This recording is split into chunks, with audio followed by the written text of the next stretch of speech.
Hi, greetings, everybody, and thank you so much for joining us for this press conference on the Ban Conflicted Trading Act. This poses a fundamental question. Are we here to serve the public, or are we here to serve our portfolios? And the answer in this bill is we're here to serve the public.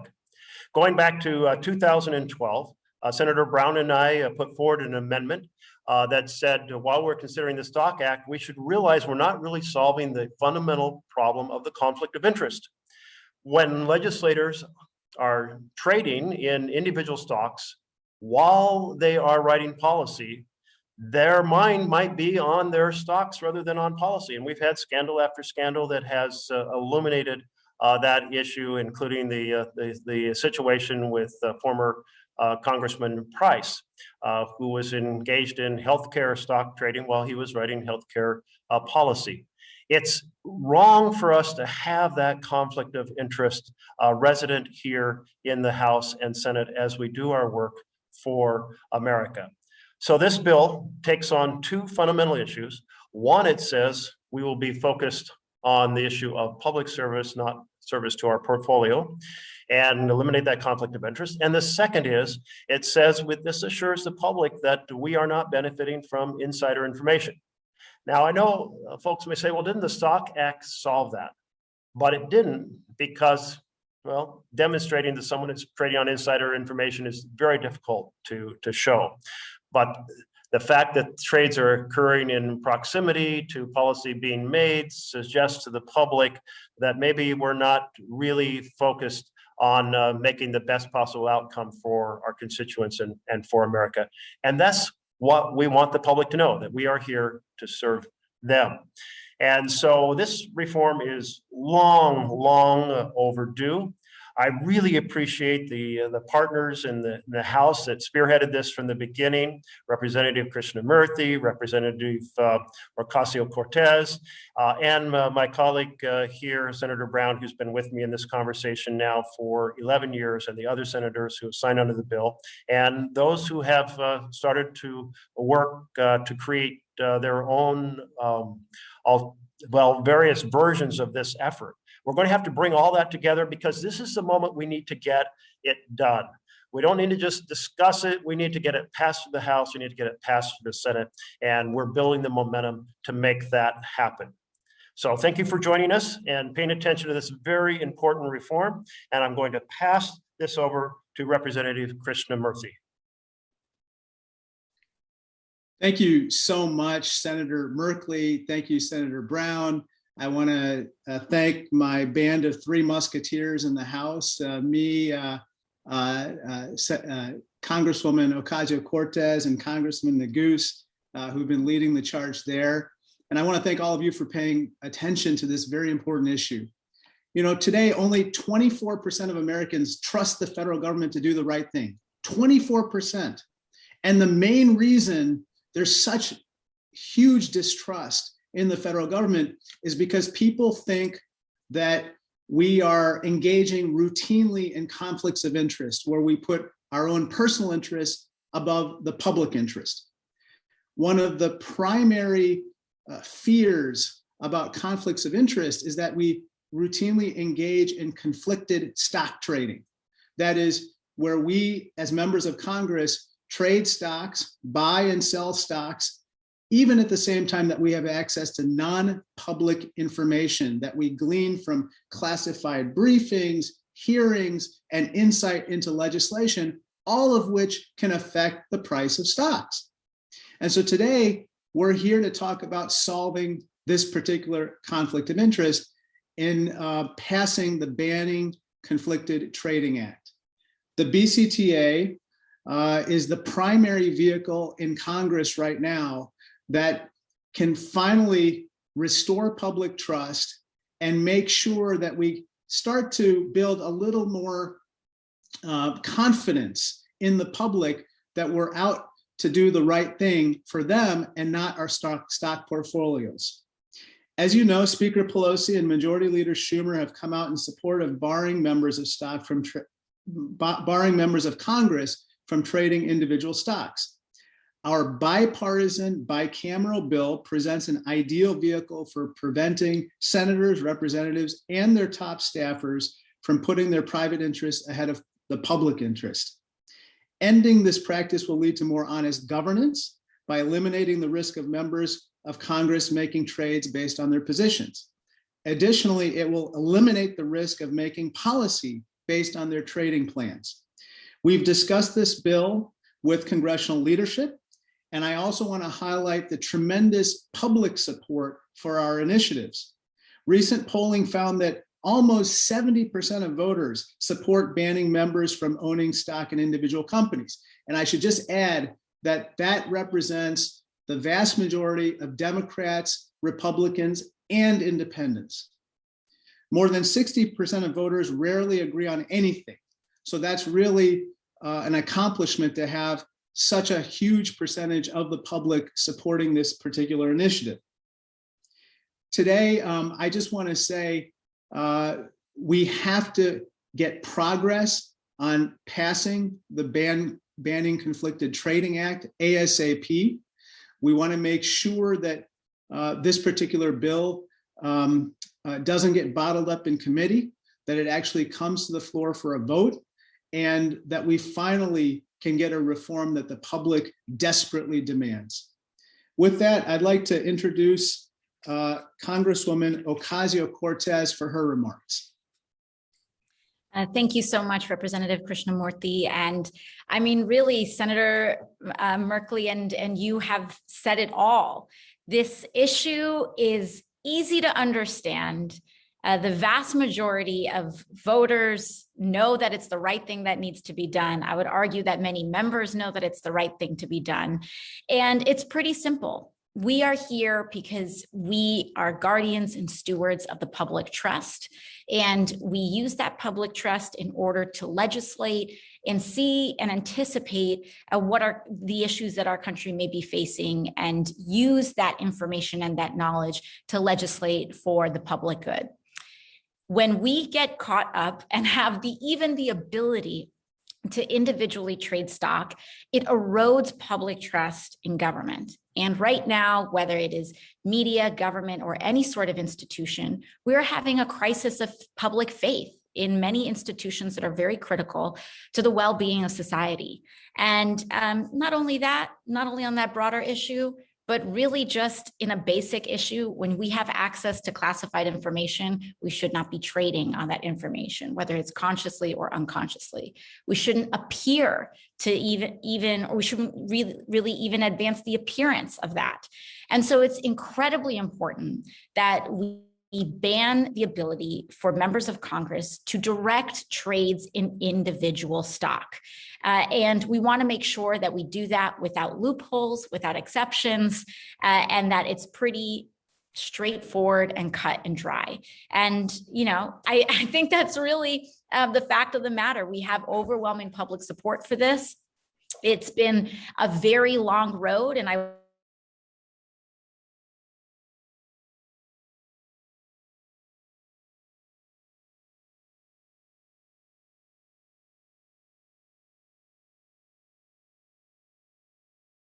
want to come a bit before that, because it's not easy. I know Representatives Neguse and I have been honored to be on your side in this uphill battle, Representative Krishnamoorthi, but it's not easy to have an institution block itself from practices that it can currently be engaged in. And because of the public's rallying around this issue, because of the public's attention and engagement on this issue, the people at home watching have made it too difficult to ignore. And I really think that that's why we're at the moment that we're at. And the critical juncture is to make sure that we just stick the landing without any funny business. And that's really where we're at. And we're so excited. I'm very excited as well. And with that, I hand it off to Representative Neguse. Well, thank you so much, Representative Ocasio-Cortez and Representative Krishnamoorthi. I mean, I couldn't be more proud to work with my two colleagues here in the House, and of course, with the leadership of Senator Merkley and Senator Brown. And Representative Ocasio-Cortez always speaks truth to power. So she's willing to say something that is certainly true, which is that this has been a long road. I mean, when this bill was first introduced, over a year ago, in the House. And of course, Senator Merkley has been working on this for many years. It was not a particularly popular proposition, but over the course of the last several months, more and more, I think, of our colleagues in the American public have realized and have come to the same conclusion that we have, which is that to really restore our faith in government, this is a common sense step that can ultimately achieve the same. And so I'm grateful to Raja, to Alex, to Senator Brown and Senator Merkley for their strong leadership and for building this coalition that is now on the precipice of finally getting this done. Look, members of Congress should be banned from trading stocks, period. Members of Congress should be working in the interests of the American people, not in the interests of their personal stock portfolios, as Raja said. And in the communities that I represent, Coloradans are already facing challenging economic circumstances in the wake of the pandemic and should be able to trust that representatives in Washington are putting their needs first. We all took an oath when we were sworn in to defend the Constitution, and we promised to represent our communities to the best of our ability. And banning members from trading stocks, I think, is a simple, common sense measure that we have to take to ensure transparency and to restore the American people's their trust in good governance. I'm not going to go through all the myriad ways in which members of Congress under the existing system can engage in behavior that I think the American public would find problematic and in some cases illegal, as Senator Merkley already described. Clearly, members of Congress have access to information that the general public does not have, participating in committee hearings and discussing policy that could ultimately impact the bottom line of some publicly traded companies. And so it's why our bill, the Ban Conflicting Trading Act, is so important, because it would prohibit members of Congress and other congressional staff, senior congressional staff, from abusing their positions for personal financial gain. And something that we haven't talked as much about, but it's worth underscoring, this bill from Senator Merkley and Raja and my colleagues here also would ensure that folks aren't serving on corporate boards, which I think most Americans already believe that that's the case. They assume under existing law that, how problematic it could possibly be for a member of Congress to serve on a corporate board. And yet that happens frequently. So this bill would ensure an end to that practice, among others. It's time to get this done. We are committed to doing everything we can. We're grateful to the House Administration Committee and to the chairwoman, as well as the chairman of the Rules Committee, for their assistance and their help as we move down this path.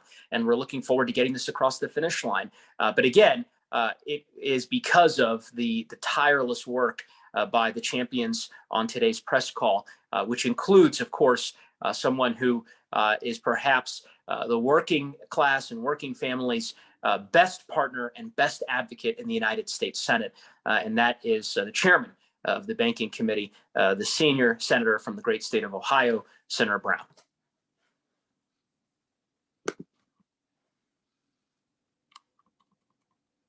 Okay, I'm sorry. Thank you very much, Joe, and Raja and Alexandra. Thank you, and my friend Jeff Merkley. Thanks for this. This is really simple, as Alexandra said. It's public officials should serve the American people, not their stock portfolios. It's a principle I've always lived by. I don't own individual stock. I don't think members of Congress should, any more than, as Joe said, that they should serve on corporate boards. It's why I teamed up with Jeff Merkley. Unfortunately, it's been almost a decade ago, on an amendment that lost decisively, frankly. Teamed up with them on an amendment prohibiting members from trading stocks back in 2012. It was the right thing to do then. It's the right thing to do now. Elected officials, we know, have access to all kinds of non-public information that can affect individual companies and even entire industries. We vote on issues from workplace safety to the environment to wages to all kinds of regulatory issues that affect companies, and we shouldn't be owning their stock, and members of Congress shouldn't be using information that they should use to serve their constituents, not to get rich. Americans have watched for years as too many members of Congress have given handout after handout to the wealthy and to the biggest corporations in the country.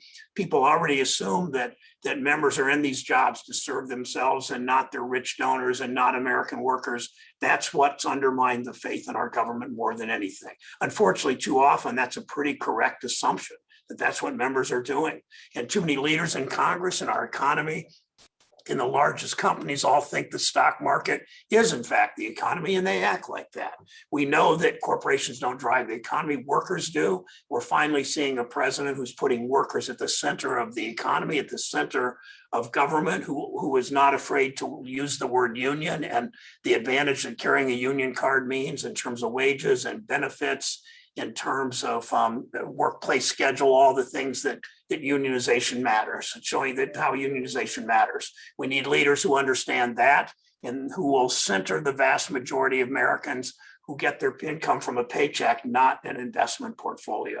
If we want a government that's on the side of workers, that will create jobs and raise wages and bring down prices and lower the cost of housing and prescription drugs and childcare, then we need strong rules to make sure that no one is abusing his position or her position for personal gain. People need to be able to have confidence that policymakers are making decisions based on what's best for the country, not what's best for their own bottom lines. It really is as simple as that. Thanks for having me today.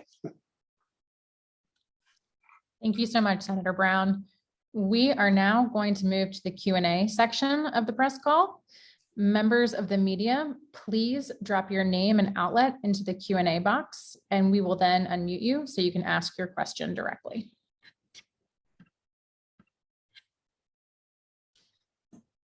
Okay, Brian Metziger with Insider. My colleague Daniel will unmute you shortly, and you can ask your question.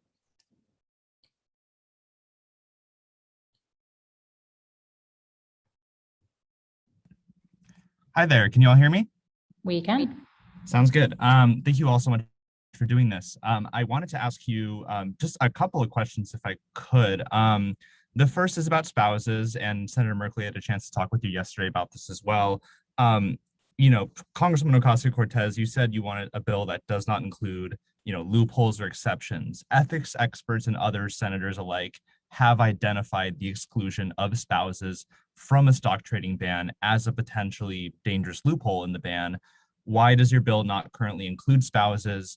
And will you support a final proposal that does? And then just the second question is, given that we have kind of both members of the House and the Senate here, I'm curious what you all think, given the different processes unfolding on either side of the Capitol, who are you expecting, which chamber will act first on this? Thanks. Yes, no, thank you so much for the question. I personally am deeply supportive of including spouses and a provision including spouses. And I think in terms of our path here, and I'm sure Raja can speak more to it, is that, as we've said, this has been a very long, difficult road to get any sort of guardrails or provisions in the House and to get House members to support it. What I think is very, very exciting about Raja's bill is that it does have bipartisan support. And so while the original text of the bill, you are correct, does not include the spousal provision, we are also in active conversations about being open to having floor vote amendments to include the spousal clause so that we can get folks on the record voting to support it. When we really started this out, I think we really, and Raja can speak to this, we really wanted to start as concrete as possible where we could get as much bipartisan support, because we need to reach that 218, that magic number to get anything passed. And I think just as increased public support has kind of brought this bill out from the darkness of it essentially being stuck, my hope is that increased public support and attention will help us get to a place where we can expand and also add an amendment with a spousal provision. But Raja, I don't know if you want to speak any more to that as well. Sure. I think Alex did a great job of summarizing our thoughts on this, which is I think she and I and Joe and others would definitely entertain that kind of amendment, probably support it.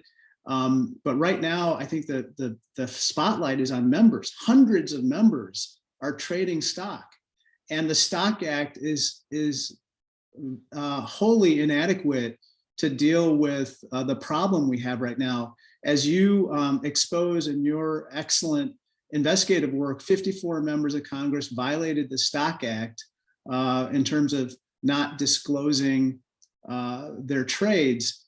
But for the hundreds who actually abided by the Stock Act and disclosed their trades, they created the appearance of insider trading. Basically, people assume that when these members say, come out of a COVID hearing and start to buy Pfizer stock, that somehow they knew something about COVID when they bought the Pfizer stock that the rest of the country does not know. And the same goes for the other securities that they buy and sell. You can't pull out your Ameritrade app, coming out of a classified briefing or a markup and think that the public is going to say, oh, you don't have access to non-public information when you made that trade. And so our primary concern is members of Congress. And that's why I think this is really commanding a lot of support across the aisle and in both chambers. But as Alex mentioned, we are more than willing to entertain that amendment. A lot of us would support it. But right now, we want this thing to move. And right now, House leadership is prepared to do that. Jeff, do you want to jump in? Yeah, it's exactly a parallel situation in the Senate where both Senator Brown and I support including spouses. We are anxious to build the coalition, build the momentum. And I want to add one other piece about the conflicts. It isn't just what we hear in committee hearings or people visiting our offices, but all of us in the congressional world, we have to fundraise. And we're calling people around the country and they say, oh, by the way, our company is planning to do X, Y, Z. And it's really exciting because this is going to be a hell of a big product hit. And you kind of go, oh, really? Wow. And never should we be engaged in thinking, well, I'm going to trade a stock now, as a result of what I just heard from somebody on a fundraising call. And never should we be writing legislation or voting on legislation where we're thinking about stocks we already own. So having people convert to a widely diversified fund is the right thing to do. And one of the provisions that we lay into it is you cannot hold a fund that is concentrated in a particular sector. I'm a big advocate of renewable energy, but I can't hold a quote diversified fund that's diversified only within renewable energy. That would be kind of the equivalent conflict as I'm working on legislation to tackle climate change. So we're really trying to create a fair avenue for members to have investment in capital enterprises, but through widely diversified funds. Thank you so much. Just a reminder, if you want to ask a question, all you need to do is drop your name and outlet into the Q&A box. Up next, we have Katie O'Donnell from Politico. Katie, you should be unmuted now. Hi, thank you guys so much for doing this. I just wanted to know, in terms of the actual mechanics of implementing this, what are some of the biggest difficulties you anticipate? Who wants to take it? Maybe I'll talk a little bit about the mechanics, and then Alex and Jeff, you want to jump in. In terms of the mechanics of it, there's a transition or grace period that we built into the bill, which means that, let's say that the bill becomes law, then members have 6 months within which to, basically decide, are they going to liquidate their positions and sell their individual stock holdings, or are they going to hold them for the pendency of their time in office?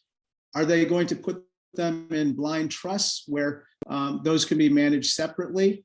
And for those who are running for Congress and are not in Congress, they have to make the same decisions within 6 months of joining Congress. But we have this 6-month grace period so that people can, make an orderly transition to a situation where, for instance, in my case, I'm invested in widely diversified mutual funds. And I think a lot of others are as well, but that's really the way to go. But there are other provisions that, enable them to make other decisions, but they have that 6-month transition period to do so. There's really nothing that I need to add to that. We are taking feedback from folks all the time, and there's some complex details regarding trust that we have to understand well, and we'll have to figure those things out. But the general idea is pretty clear what we're trying to accomplish here. Likewise, I think Raja kind of covered the technical transition period and how members actually go about ensuring that their assets are in accordance with the law, knock on wood when it becomes law. But yeah, I think he pretty much covered it. Great. Next, we have Jonathan Weissman from the New York Times. Jonathan, you should be unmuted now. Hi. So I've been seeing a lot of bills coming out. There's the Gillibrand Porter bill that they reintroduced just yesterday. The Spanberger-Roy bill in the House has huge bipartisan support. There's the Ossoff bill that he's putting forward with Mark Kelly. I mean, how are you going to get beyond the balkanization on this issue and get to a single bill? And what kind of talks are going on to actually get around a single bill that can move? I can tackle that from the Senate side, which is we've already gotten together the authors to brainstorm over how we create a consolidated movement. There's differences of opinions on some of the details that we will continue to work our way through, as we also are taking feedback from other folks who haven't presented bills. We do have folks who are saying, well, we would like the opportunity when this is on the floor to expand it. For example, there's cases of judges who are ruling on corporate cases who own stock in the companies that they're ruling on. That's Chris Coons in the Senate has a bill related to that. Sherrod Brown has a bill that looks at conflicts of interest with the Fed and their ownership of individual stocks. There are colleagues such as Ben Sass who have broader bills that go on the Republican side that go beyond this into other areas.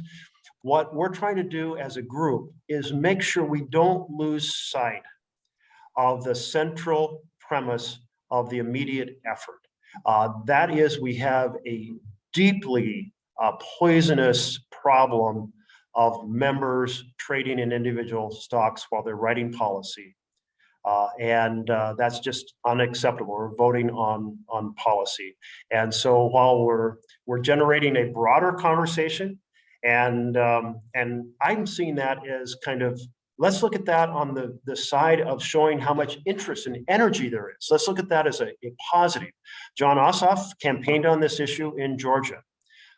Elizabeth Warren campaigned on the issue of ethics reform in her presidential campaign, and they wanted to put forth their own marker that this matters to them. Now we're going to have to work to bring everybody into a common effort and make sure that this happens, and we don't get distracted or lost in the field of every possibility. Alex, did you want to jump in? Yeah, I think first of all, it's very encouraging that there's, I think, a lot of members now coming forward in both chambers with support, whether in co-sponsorship or with their own proposals. I do think that it's important to not lump all of these proposals together. Many of them do very different things. Some of them are just about putting all assets into a blind trust. They are distinct and different proposals. What I think is important about Representative Krishnamoorthi's bill and in our bill here is that it is, I believe, the only one in the House that explicitly bans members from trading individual stock. Some say, okay, put in a blind trust. There's a lot of different ways to go about it, but this one is very explicit in the prohibition of that. It also includes senior staff that also have access to those same security clearances or also sensitive information that members of Congress are also very, that also have access to. And so it's not just members, but also the folks who are making recommendations to their member on which way and providing counsel on which way to vote as well, to make sure that we're really, I think, protecting the public trust in our institutions. Now, that being said, I'm very happy that this has been gaining movement. There's been active conversations with leadership. Representative Krishnamoorthi put down this marker, several years ago. He was among one of the first members to do so.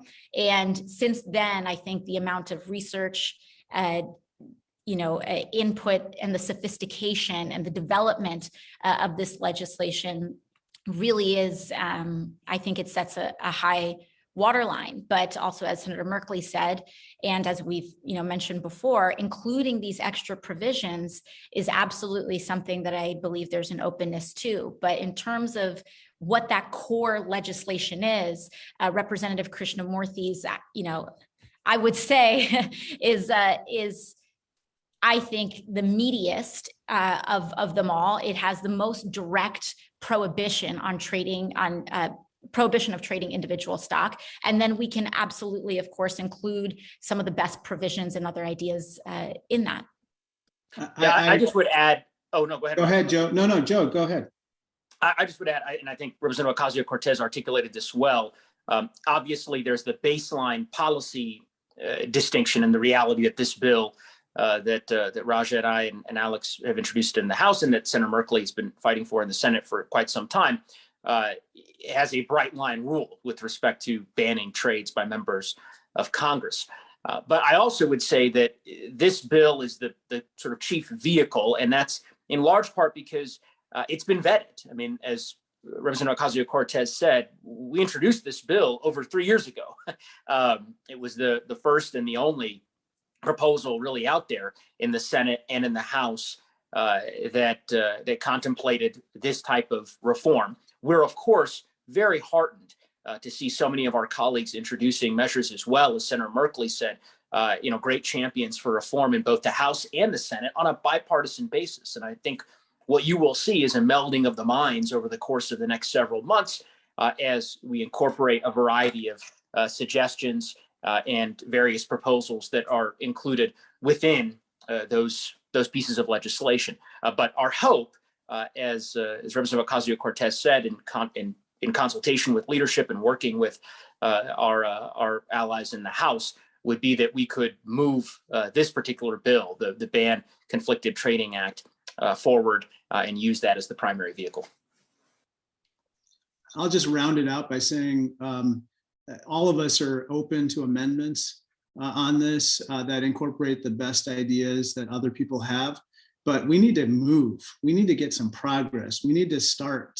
We got to stop talking and we got to start acting. And I think that's what the public wants right now. So that's why BCTA, I think, is the prime vehicle for doing that. Thank you so much. We will take one last question. Deirdre Walsh from NPR. You should be unmuted now. Hi, can you hear me okay? We can. Thank you for doing this call. I wanted to ask, and I apologize, I got on a little late, so I don't know if you addressed Speaker Pelosi's position on this issue.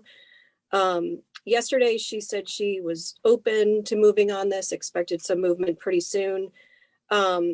And as you know, she's opposed the idea of doing this in the past.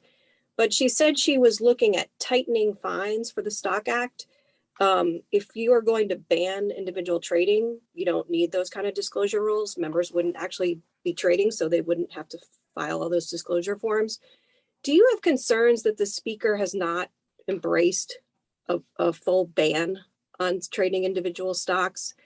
And as you talk about this process of melding various proposals, the speaker tends to be the person or the leader that organizes and synthesizes legislation to go to the floor. And with sort of her reluctance on this position, do you have concerns that that could stall efforts in the House?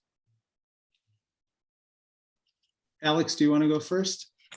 Sure. I think, first of all, I think that the speaker's openness on this position is really a testament to the fact that public attention and pressure can move public policy from the bottom all the way to the top. And I applaud the speaker's openness and her willingness to listen to the caucus on this issue.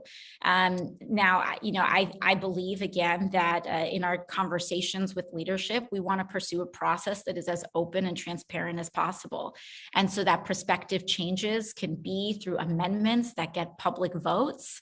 And so, whether there are changes to the Stock Act, there is still there are many technical issues with the Stock Act, and the fact that this legislation would ban individual trades, that doesn't necessarily mean it repeals the Stock Act. And there are certain technical complications where we've heard instances of members who don't direct trades that, for one reason or another, they still experience some sort of interactions, whether it's a 529 education plan, a mutual index fund, et cetera. And so, I do think that that's one of the reasons why we want to make sure that we're pursuing a public process and that's transparent for the public to see. And I do believe that the speaker is very responsive and receptive to the caucus. And if the caucus comes to a point, I believe, the speaker has shown just a remarkable willingness to honor the conclusion that the caucus comes to on different issues. And so, there's plenty of votes and conclusions and developments I'm sure that she personally may not have agreed with in the past with legislation, but it happens for better or for worse sometimes because the votes are there. And I think that that's ultimately where we want to get to a point where the votes are there. I actually think she is supportive of the gist of this proposal with regard to tightening fines or raising fines or changing the penalties. There's still going to be penalties associated with violating the BCTA. And so if she or others wish to change those penalties, definitely we want to hear about that. And certainly, as Alex said, there are still provisions of the Stock Act that would survive even with the BCTA in place. And I think that we want to make sure through technical clarifications and other amendments that we make it crystal clear how the two acts apply. And we want to make this as transparent and public as possible so that everyone can weigh in and we get the very best product we possibly can. Okay, thank you so much, everyone. That concludes today's press call. Please feel free to reach out to any of our offices if you have any additional questions, and we hope to talk to all of you soon. Thanks, everybody. Thank you all very much. Thank you.